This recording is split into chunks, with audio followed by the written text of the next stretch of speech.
walang pasok. May problema ako sa motor na to.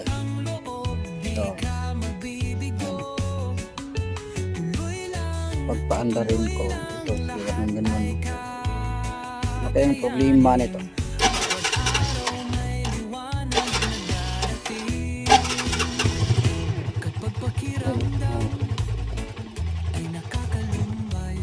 Ano kaya problema nito?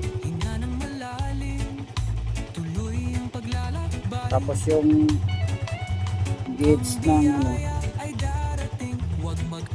gas, pag yun pumunta doon, nawala.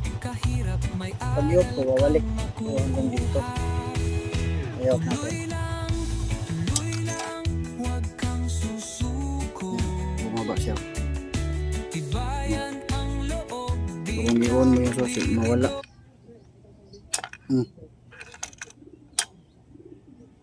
Ano kaya problema nito? At tanggalin natin.